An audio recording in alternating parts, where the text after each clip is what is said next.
Tonight, as government prepares to soon announce its decision on the vendor country to build the country's first nuclear plant, we will delve into this particular quest because the announcement will also make known the type of nuclear power technology the country decides on to address its energy poverty and fulfill a global obligation of transitioning to cleaner energy. Already, the discussion to go nuclear has been received with mixed reactions of both fear and excitement. But what does it really entail? How safe or dangerous is this energy source? This and many more questions will be answered by my guest, the very competent director at the Nuclear Power Institute of the Ghana Atomic Energy Commission, Professor Seth Debrah. Prof, you're welcome to Upfront. Thank you very much, Ray. I hope you are doing well this day. By grace as well. You are not reactive, right? Well, most of the times, let's put it that way. It's perhaps a very dangerous answer. Let's start from this point because it's perhaps people's biggest fear about this. Is there any difference at all? Is there any difference between what many people consider to be nuclear energy and nuclear weapons? So what I'm seeking to say is Ghana in any way building nuclear weapons? Thank you very much, Ray. So there is a big difference between what we call a nuclear power plant that produces nuclear energy and nuclear weapons, a very big difference. Ghana is in no way building a nuclear weapon. It doesn't intend to build a nuclear weapon. Actually, it has signed on to what we call the Non-Proliferation Treaty under the UN that is managed by the International Atomic Energy Agency. So Ghana in no way will build a nuclear weapon. Actually, we subscribe to what we call atoms for peace. That's atom for peaceful uses. Now, the main difference between the weapon and the nuclear power plant, and the nuclear power plant can never become a weapon in this way. Now, a weapon is supposed to be destructive, and you don't control a reaction. I'm sure when we go through what a nuclear power plant is, we will be able to properly understand what these two main things are. I guess I have to then move to that point quickly. So what then is a nuclear power plant? Okay, so a nuclear power plant generates what we call energy, basically. Now, how do we do this? For you to have energy, you need to either break or you need to fuse some things to actually make energy. So I use petrol, for example. Petrol is just made out of carbon chains. So as you break the carbon chains up, you release energy, and that's what drives whatever automotive vehicle or whatever we have. Now, for nuclear power plants, what we are doing is we are breaking up the atoms that is embedded in a fuel. So again, just like petrol, just like gas, we are just breaking things up to bring up its energy, and then we use the energy to propel what you call turbines, or usually turbines, and then you have electricity running. So there is some commonalities between the nuclear power plant and, let's say, a thermal power plant or other power plants. So we in the Republic of Ghana, Yes. We've had power plants. Yes. We've had many of them. We've had the power plants that we have brought into the country, and we've had from the Americas all through to what we currently engage. And we have thermal plants in the Republic of Ghana too. True. You're saying that there is some similarity between a nuclear power plant Yes. and the other power plants that we do. Yes. Apart from both generating energy, or let's say electricity, you know, when we say it breaks things up to generate things, what rings in my mind is it blows things up too.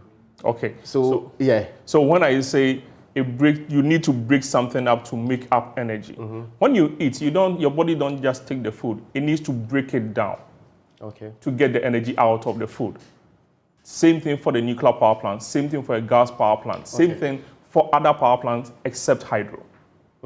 Okay, so there is a form of breaking down to get energy, or a form of fusing to actually get energy. When you take the thermal power plants, there are parts that are equivalent or similar to what you have in a nuclear power plant. The only difference in the nuclear power plant when you take the thermal and the nuclear power plant is that of how the heat is generated. And that's the only difference. The rest are basically or mostly the same. Okay. Now, because, I mean, the more varied this is from what we are known or we are used to, the more concerning it will be for some people. That's why when you brought about the similarity part, I sure should be able to point it out. Now, the germane question here is that why are we considering adding nuclear power into the energy mix? Why do we want, of all the options available to the world, of all the words and names that are not dangerous and sounding a bit problematic to many people, why nuclear? I would say, why not nuclear? Now, we've seen so many countries actually use nuclear to their benefit. To their benefit in terms of their progression of the economy. A typical example would be South Korea. Okay. Now, if you think you have more sun, more wind than UAE, more oil than UAE, I think we should begin to clap for ourselves as a country. But UAE is building nuclear power plants. Why are they doing that? You need to expand the economy. You ask yourself... the biggest oil producers. Oh, yes. Yeah. They built 4 nuclear power plants, 3 working now. Okay. And other coming online end of this year. So why are they doing that? You need to expand the economy. Why do we think the SDG didn't work? The SDG didn't work because it didn't have energy as the central point. And that was why when the MDGs came on board, it took energy as one of the key issues to actually propel whatever you need to, or the achievement of the MDGs. So energy has become so central to everything. The MDGs did not work, the SDGs. The SDGs, yes, you are right. So there's that way around. Now, there is the issue. You will need a certain source of energy that is consistent, that is dense, that is always available. Because if today, Ray, I tell you, can you wait for 2 hours to iron your shirt? You will tell ECG you are not serious. Yes, there's one of the issues. You will tell Gridco guys, you guys are not serious. You tell sack me from this. Exactly the point. I'm too late so the issue is this: you need something that is always available as a base load. Okay. And we have finished almost all our hydro resources, our potential hydro resource. And the economists will tell you, if we are doing hydro today from the small hydro resources that we have, like Pualugu, and we don't add irrigation to it, basically, it doesn't make any economic sense to build it. Okay. So we need a certain power source that we call base load to hold on, and then we build the others on it, like solar, like wind. They have their places. But if we want to go ahead and develop as a major power block within this sub-region, I think nuclear is the way to go. Either you go nuclear or you go coal, which coal you don't really want. I'll come to where in Africa they have done this because it's an important point. Who are we learning from within our peers? Or who are we spearheading this conversation with? But there's also a point that ought to be highlighted. When I asked the why nuclear, are there other options? Are there other options that do not sound like a very dangerous element in the minds of people? Are there other options that doesn't have any atomic or nuclear, those things in it? Okay, I will answer that question, but let me ask you this. Everybody works under the sun. Are you hurt in any way? No, we are not hurt. But would you believe me when I say the sun is a nuclear reactive element within the solar system? So the sun gives off... Okay, but... Okay, so, you're not saying that we get the same effect from the sun like the nuclear bombs have been doing to people? That's a nuclear bomb. We are not talking about nuclear bomb. We are talking about nuclear power plants. So I think consistently, that's why I want you to always draw the line for me. Okay. Yes. So there is a clear... We are not doing a nuclear bomb. Yeah. It's never a nuclear bomb. We are beyond that. Can it be misapplied to do It cannot be misapplied. What are the safeguards to ensure we never change our minds? So that tomorrow we have a dictator president who changes his mind and says that I no longer want a plant, I want it to do a bomb. Can we do that? To actually have a bomb, you need a means of deployment, right? We can't have that. No, I'm just asking. You need a means of deployment. Yeah, because this cannot be deployed. Oh, okay, I get your point. If even you want to deploy it, you can't, because there is a system in the control systems, what we call engineered systems, where a certain temperature exceeded will automatically shut the system down. Where a certain pressure exceeded, will automatically shut the system down. So there are what you call engineered systems within the nuclear power plant that the operator or whoever is in charge cannot override. Okay, I get you. So these are safety features that are embedded in the system. Now, I was asking about whether that's the only solution worth considering. Is that our only alternative on the table now? If Ghana wants to actually develop as a powerhouse within the sub-region and in Africa, and with the introduction of AFTA, then nuclear is the way to go.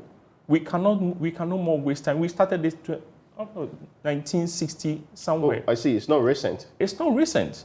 We have relaxed because we had rainfall, and then we go back and say, yeah, let's relax. We have behaved like the vulture for a very long time. Whenever the rain stops, we say, oh, we are going to build our house. And then the rains come again, and then we are found wanting. When the rains come, we are going to build a house, and then the rain stops, we are found wanting. So we have done this over and over again, and in 2015, we restarted this. And in the history of Ghana, in the history of the sub-region, no country has ever gone beyond where we have gotten to because we are following a phased approach. The International Atomic Energy Agency phased approach. So we have gone beyond phase 1 and in phase 2 where we are looking to have a vendor that will give us a plant. Let's slow it down here. So it's not as if we are opening up a conversation at the marketplace and asking people to join a national referendum on whether or not to go nuclear. We're already in one phase down. We are one phase down as a country. We've moved beyond that conversation. We've moved beyond whether we like it or not, we will get nuclear. It's not whether we like it or not, we will get nuclear. We need the populace to go with us. Okay, I get you. Yeah, because we need the public buy-in of this power plant. We've been holding a lot of discussions on nuclear, not just now, but even from 2015, we've been holding a lot of discussions. Recently, I heard ISE do a survey about nuclear power. I was interested because I was interested in the responses that were putting out there. Yeah. So is that part of the engagement that's been happening? Yes. Oh, okay, so that's interesting. Just a bit of what ISE did.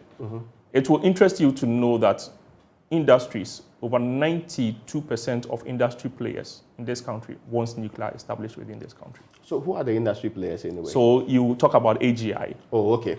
So mostly AGI members. The big people. The big people. Who can buy themselves protection. Oh, yes. They are the people who want the nuclear. You can also buy yourself protection. No, I'm just asking about because, with the ordinary people who may be living near a nuclear plant, when it blows up, that question is very key to people. How many nuclear power plants have blown up ever since the construction? But this is the Republic of Ghana. Fuel stations blow up all the time. That is true, but you see, nuclear power plant has a certain characteristic that whether it's in Ghana, it's in Pakistan, it's in Germany, it's in the UK, you follow the same standard. Not the Ghanaian standard. Not the Ghanaian standard. No, we are very unique people. In fact, every country is unique. Okay, yeah. So if I ask you or I mention a country like Pakistan, what comes into your mind? Yeah, starving people who are suffering of they are mostly fighting India. It might not be reflecting the reality on the ground. True. Because I know a lot of Pakistanis in the UK. True. The way. So this is the issue. Pakistan has 4 power plants. Nuclear power plants. And the way they operate... Not for sinister purposes. Not for sinister purposes, for power purposes. I see. Pakistan has a lot of textile industries. Yeah, that's true. Yes. And how do you think they got there? You need cheap energy to get there. And they are getting cheap energy from nuclear power plants. So it's not a matter of how Ghana does its things. It's a matter of what is the standard in the industry. I see. So we can't alter those standards. It's not We altered. can't act below the standards. Nope. We can't have a Ghanaian standard that's substandard anyway. Nope. All right, so there's a point I need to ask you.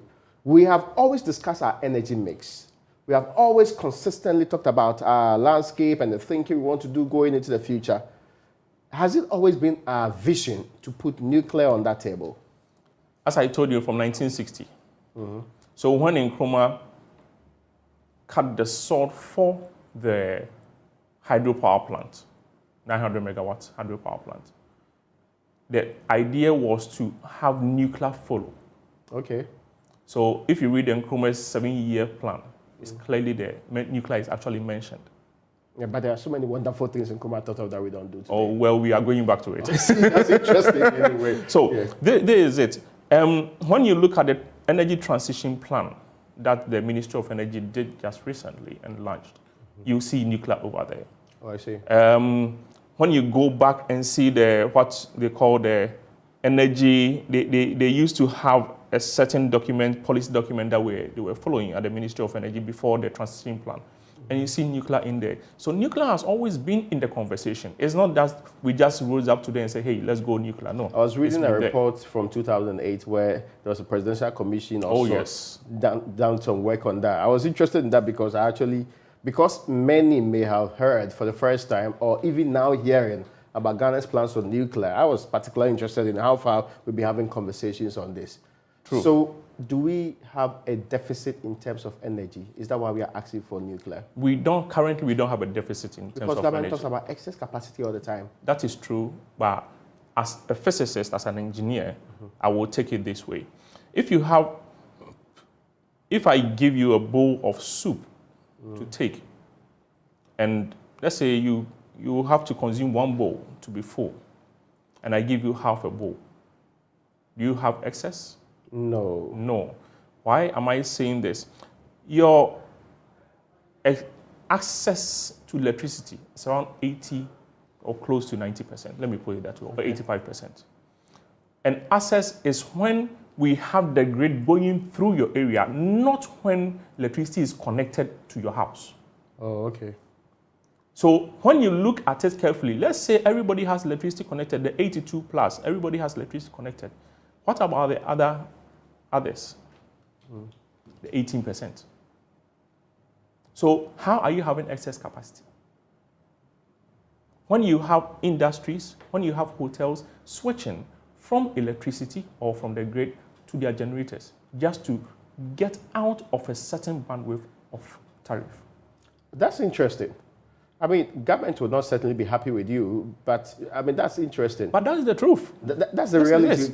I've not heard anybody analyze it in this way before, because all that I hear consistently is that there's excess. There's no need for more. We are already home and dry. We are actually selling some, or we are actually paying for some that we are not even using. That's the only conversation that's happening in the Republic of Ghana. But you see, there's also another issue.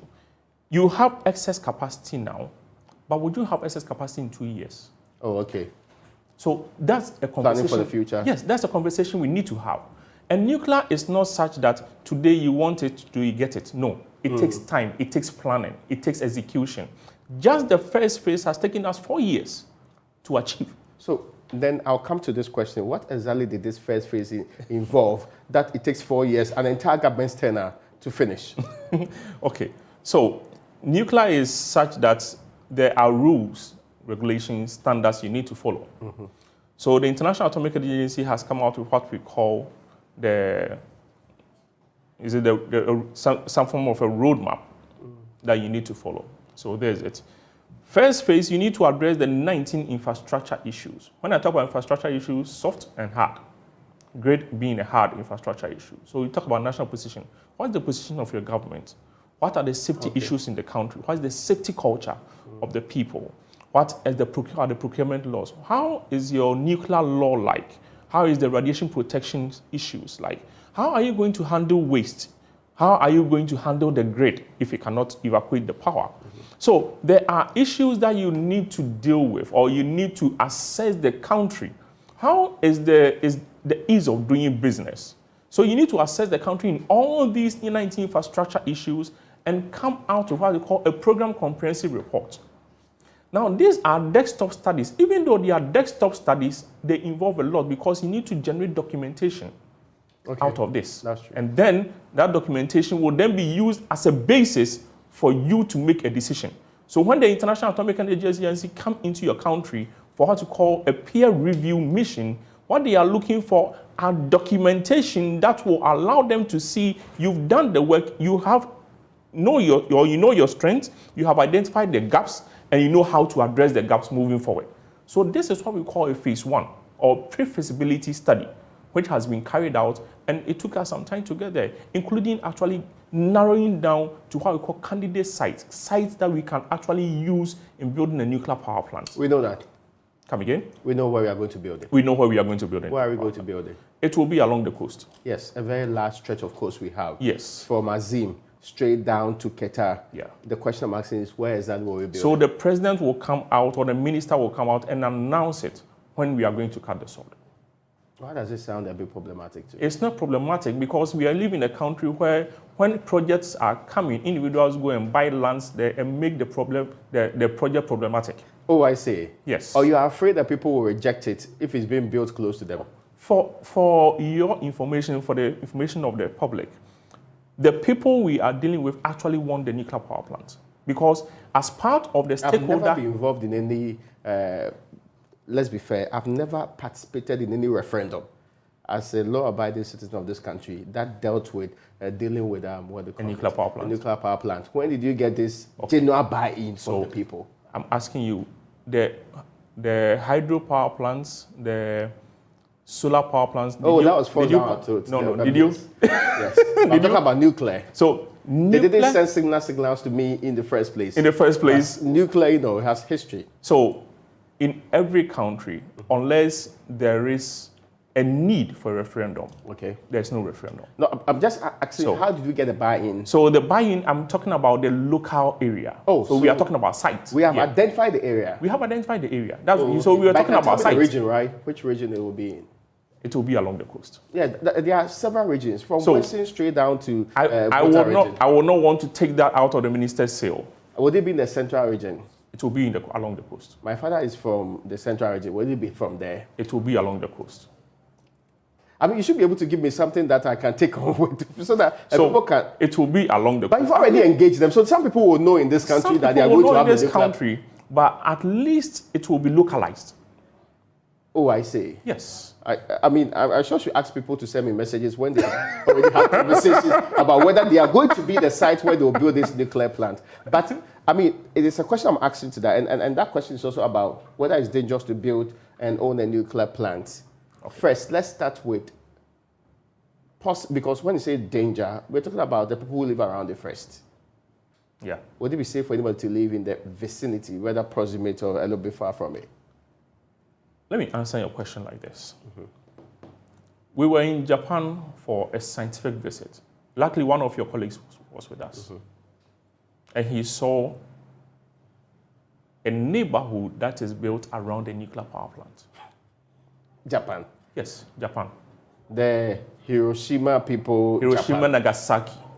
The people who were bombed with the nuclear weapons. They are building nuclear plants, and we are here. We say we are afraid. No, but I just wanted to... Maybe I used to it. So, I'm just not sure why they will be the ones not... Because that is the source of energy that you can get at a cheap cost to develop your economy. Oh, it's cheaper? Yes.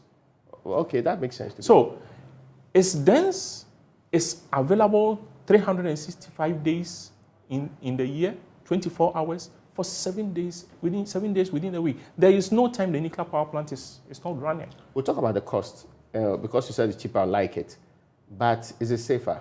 It's safe. So if today I say airlines are the safest, or is the safest way to travel, would you debate it? Not traveling at all is actually the safest way to do so. Oh, it's the safest way to do so. Yeah. But when you sit in and there is turbulence, how do you feel?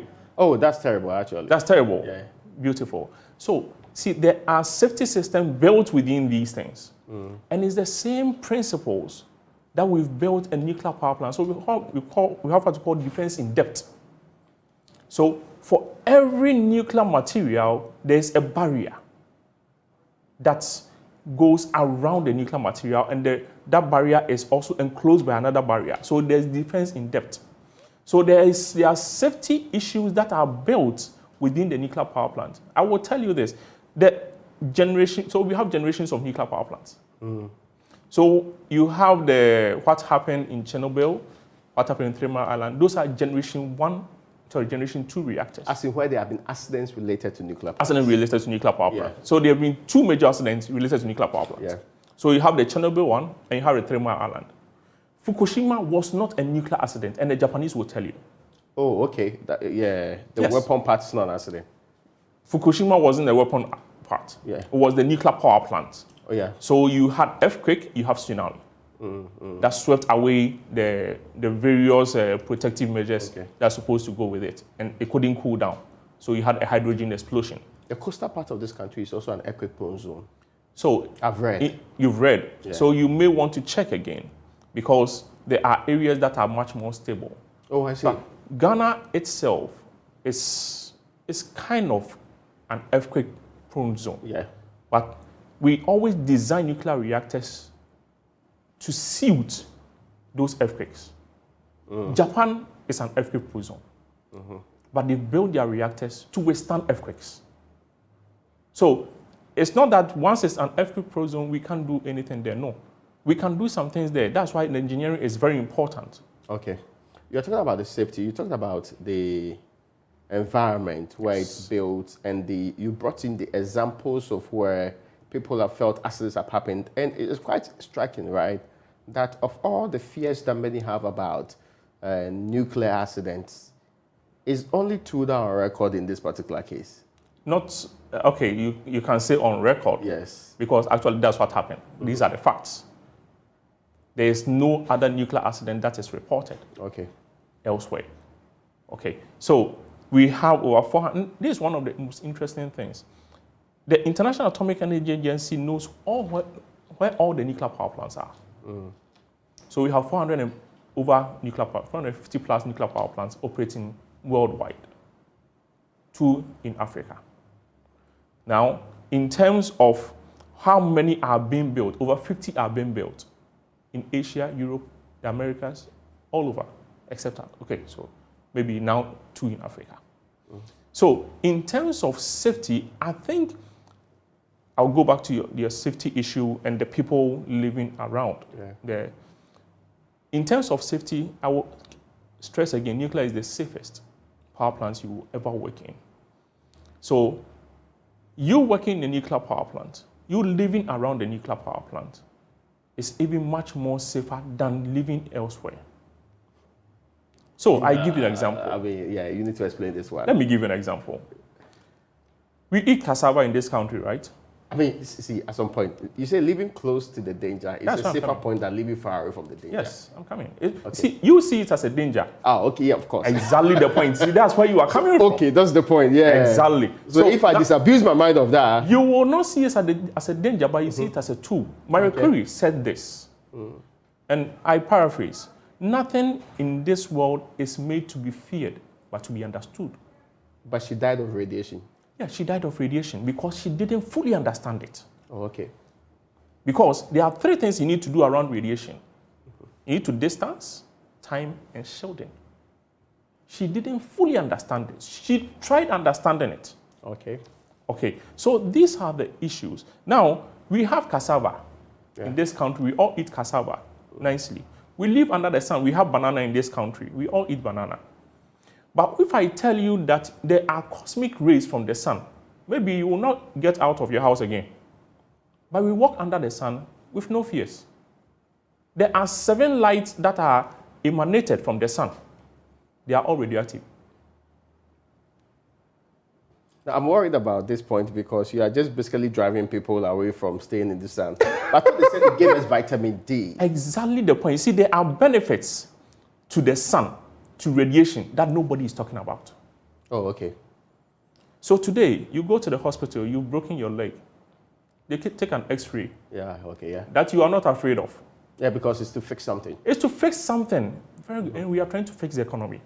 With the nuclear energy part. Yes. But the question I think most people are interested in is, if I live close or a bit far away from it, am I exposed? You are not exposed. Am I exposed to the dangers that the next generation, my kid will be extremely, dwarfed or something? Something dangerous will happen to my child. Okay. Or we are going to have a defect in our family for good. Those are the legitimate questions that people are interested in. We have a nuclear research reactor that may have the same effect, if that's what we are seeing.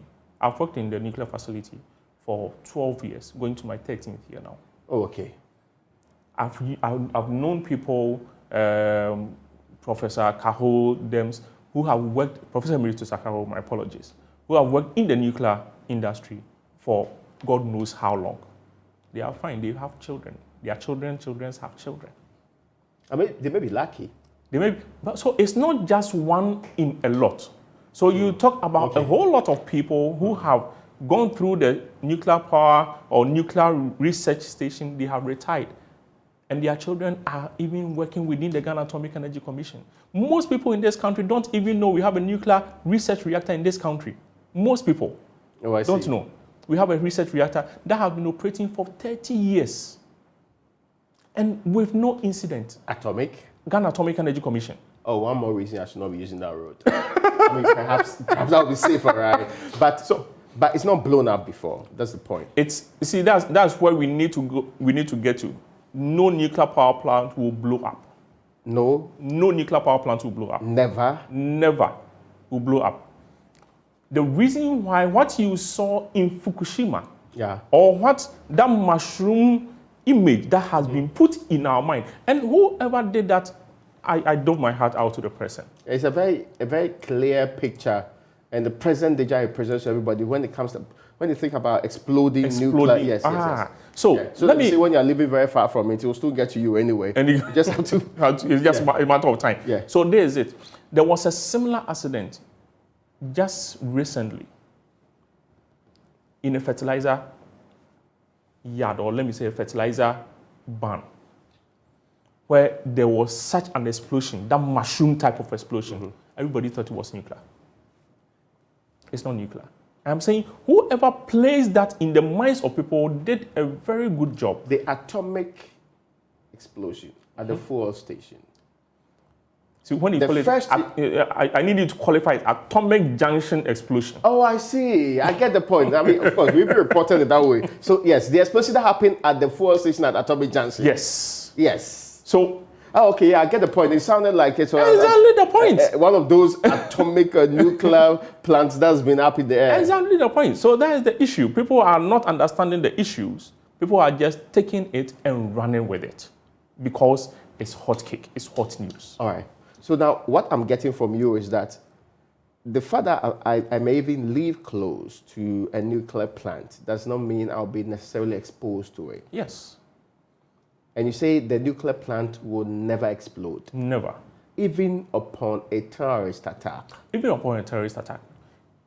Is it A380 can even get close, implode around it, nothing will happen. It's the airplane? Built, yes.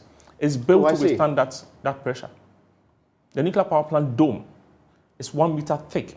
It's built to withstand that pressure from that impact. So what can make it explode? I'm just thinking about what the possible risks are in this case. So there are deliberate or what you call threats, either insider or external threats. And for a country, whether Ghana or any other country, you need what you call a threat analysis. And that threat analysis is done at the national security level, and there are mitigation measures to then stop those threats. So anything that will get close to the fuel, to expose the fuel, there are mitigation measures. So some of you who may be close to that particular plant or working within the plant cannot deliberately, and perhaps you don't like government or you don't like some of the people or you are not in the right frame of mind, can cause accidents to this? There is possible issue of insider threat. It's not just with nuclear power plants, even with banks, even in your institutions. That's true. So somebody can actually have something to do with this camera and say, hey, guys, let's get this camera out of the way, get a new one. Let's fidget with it and just do something with it. Yeah. It's an insider threat.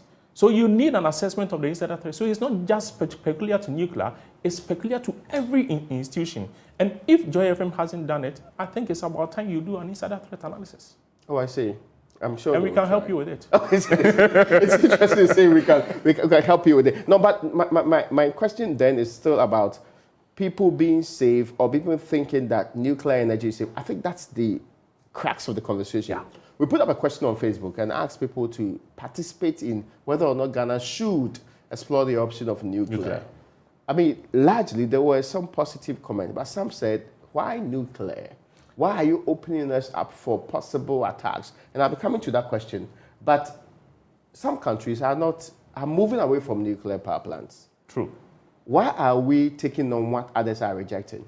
So a country is moving away from nuclear power plants, not some countries. Oh, okay. So it's a country in the name of Germany that have taken a political decision. Please, let's take this very critical. It's a political decision. It's not a technical, it's not based on any technical assumptions. Oh, okay. It's because Green Party is in power and they are saying we don't want nuclear again. But the same Green Party is operating coal power plants. Isn't that funny? Well, that's interesting. Anyway, yeah, coal appears to be... So there is no moral balance in whatever they are saying. But other countries are going on building new nuclear power plants. I've mentioned UAE as a newcomer country. There are other countries that are building nuclear power plants, like a country like Belarus. Belarus recently launched 2 nuclear power plants. Okay, a country like Pakistan, last 2 years, launched another big power plant. You have UAE there already. You have other countries like Egypt that have signed on to build 4 nuclear power plants and are building 2 now. You have South Africa that wants to build 2 more power plants down south. You have a country like Zambia that wants to build a nuclear power plant. Nigeria wants to build a nuclear power plant. So we are not doing this alone. Okay. We are not isolated in this whole journey. We have others that we can actually talk to and know how to go about. Why are these 2 functioning power plants on the continent? They are in South Africa. Both? Both are in South Africa. Okay, that's interesting to know. And wouldn't that explain to you why South Africa is where they are? it's interesting, but that question, whenever, and somebody wrote about how movies portray nuclear power plants and they being sources of or attraction points for terrorist attacks. Are we not setting up a very fragile state like Ghana for possible terrorist targeting in this case? So it was important I asked you what you think if I mention a country like Pakistan. Yeah. The first thing that will enter your head is terrorism. But they have nuclear power plants that are working in a good condition. Even in Ukraine, those nuclear nuclear power plants are still working and they are still producing power. Even under the attack? Even upon all the attacks. So this is it. Nuclear power plant is not a certain technology that you can just enter, do whatever you want, and get out. That's why I say the defense in depth. Even out of the reactor core, where the power is produced or the heat is produced, outside, you need to go through so many barriers to just get to one important place. And unfortunately, maybe your colleague Israel is not here. He would have explained to us what he had to go through just to enter one power plant. Okay. So he's entered one before? Oh, he has entered one before. And he's still safe. Okay, yeah. I just want to be sure who can avoid it. He's still safe. Yeah. So that's what I'm saying. It's one of the safest places. Now, if you are taking x-rays, if you are taking CT, or you have cancer, you say we are going to use radiation to cure your cancer. We have a lot of people that are undergoing radiation radiotherapy. And they are okay. I think we are okay with it. Yeah. Now, when you work within a nuclear power plant, the radiation you receive is way below you going to take an X-ray. Oh, I see. Yes. When you live around it, the radiation you receive is what we call background radiation. It's radiation that is already in the environment. So you are not receiving anything extra from the nuclear power plant, and you are not receiving anything extra working within the nuclear power plant. That's what I'm saying is the safest nuclear or technology that you can actually work in and around. So is that what you told the people who will be living around this plant, and that's why they agreed? That is those are the facts. I give you another example. In India, they wanted to build a new nuclear power plant. You know, India has quite a lot of nuclear power plants.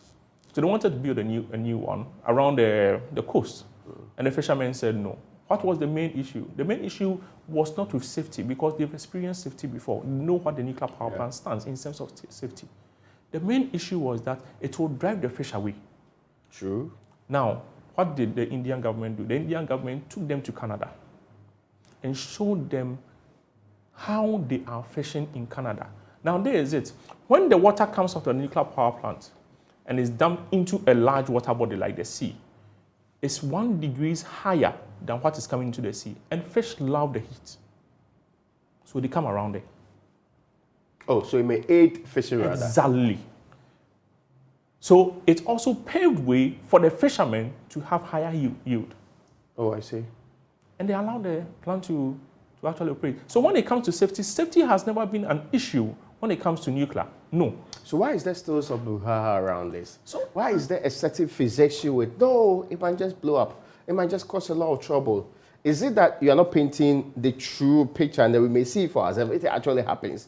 Or that's the reality people are ignoring?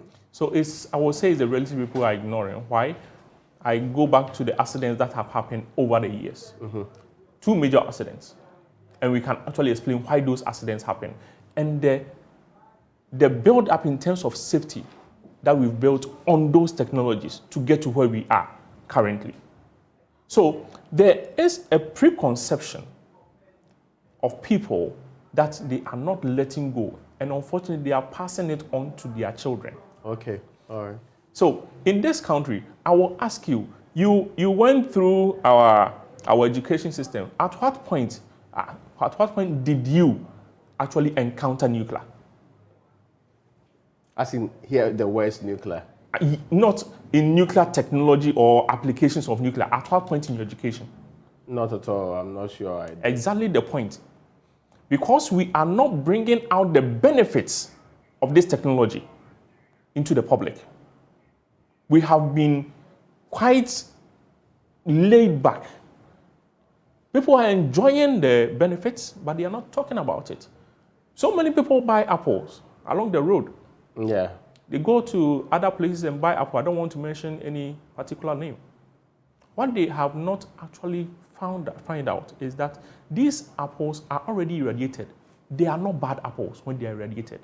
They actually get better because they are able to stay on the shelves for much longer. Really? Yes.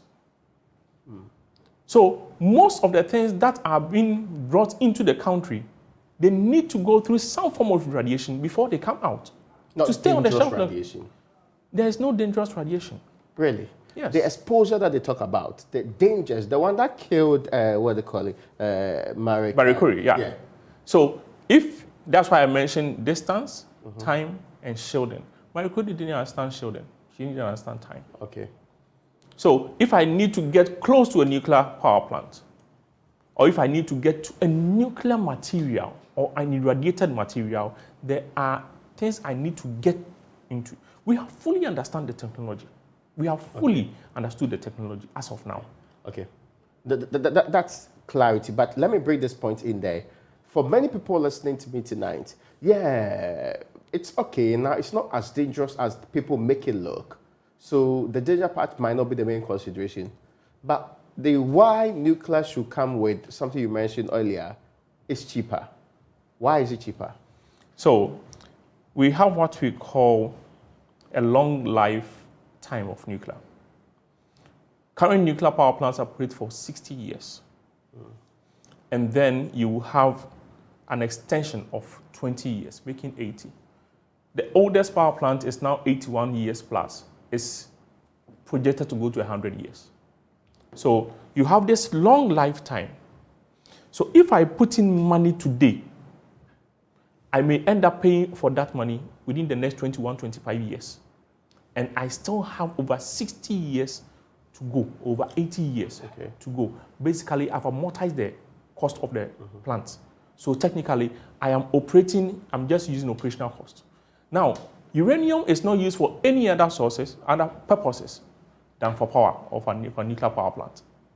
So the price of uranium is very stable, relatively stable, than if you put it side by side to gas or other sources of energy. So the running cost of nuclear is cheap, such that when you have that long period of operation or the operational lifetime, you actually can spread it over all that years. And that makes the cost of electricity from nuclear very cheap. So why haven't we done it all this while? It's because of when we were exploring other options, when we had doomsday for a very long time, why was our first option for a cheaper source of fuel not nuclear? So, see, that's why I said nuclear, you don't want it today, you get it today. Oh, I see. So it's not like a power bar that can be flown no. or brought via sea. No, it takes time to plan. So if you've not planned for the next 10 years and it happens again, then you are going to go into that same situation that we had been into. Okay. So immediately it happens, then you hear people asking, atomic energy, what are you people doing? Yes, of course. Why are you not giving us the alternatives? Exactly, but then immediately they get out of the situation, it's like, we don't need you again. But we have learnt our lesson. That's why we have kept on from 2015 till now and have gotten to the first phase, or have gotten past the first phase, the second phase of the program. That when government decides to go, we are already ready for government. And true, government was ready to go, and we were ready. And that's how government made that announcement. Yeah, so that is a point I want to come to now. So at what stage are we to getting the plant running today? Okay. Since you not tell me where the plant is going to be, at least you tell me when we are going to get the plant running. Okay, so let's start from this. Mm-hmm. We didn't just get up and started doing this. Yeah. So you need energy planning. Mm-hmm. So we did this with the Energy Commission. Well, they are the custodian of energy planning within this country. The energy planning tells us that by 2030, we'll need nuclear in the energy mix. Okay. Now, the update of the energy planning is even telling us we may need nuclear much earlier, but we can't do it. So what we are doing is we take from 2030 and work backwards. Okay. And say, okay, we have three-phase approach. We need to get to phase 3 at this time. We need to get to phase 2 at this time. We need to finish phase 1 at this time. So we need nuclear in our energy mix by 2030. When are we starting the building? So we start the building when we have finished the phase 2. That will take us about 4 to 5 years. We started 2021, let's say the first year. We just finished the first year. Okay. All right. But have we selected who is supposed to build it for us? So that's where the government now comes in. Okay. Because nuclear is not just like any other power plant, where Ray just goes and say, hey, guys, I think I need this power badge, or I need that. No. So it's government to government. So then the government, remember, we are talking about 100 years operation. You need somebody that you can go with. You don't need somebody that you start the journey and say, and the person will say, I'm not sure I can go with you anymore. So we need a stable person or a stable country to do that. And that's what government is actually doing. We have given the report to government to study, and this was done by Nuclear Power Ghana, NPG. That's the owner-operator company that's supposed to operate this nuclear power plant, currently located at the Bui Power Towers. Okay. So they've done this work, and currently it's with government to make a decision on who it wants to go with. Do we know when this will be done? We are hoping by end of second quarter this year. End of second quarter? Yes. So that's like by the end of somewhere July? July, we should have. But again, it's up to government to make that. Government can take its time to make that decision. Okay. So if it wants by choosing a vendor, have we chosen the technology we'll use? So the vendor is it inbuilt in that decision? So the vendor comes with the technology. Oh, okay. So let me just backtrack a bit. In 2021, we did what we call the request for information from vendor countries. Okay. And we got quite a number of information from vendor countries. Now, these vendors, we have ranked them and have given them to the government to make a decision. But it's not just on the technology. It must also be based on foreign policy of the country, how is our interaction with that country and all that. It needs to be done. And governments may take its time in doing that. Now, there's another question that's on the minds of many. I mean, this is what we're talking about, when is it likely to be ready and all of that. Between that time and now and the 2030, where it might be fully operational in the Republic of Ghana, are we likely to have any energy crisis? I'm asking why we don't need it as early as possible. And again, if you want it early as possible, you should have started this 15 years ago.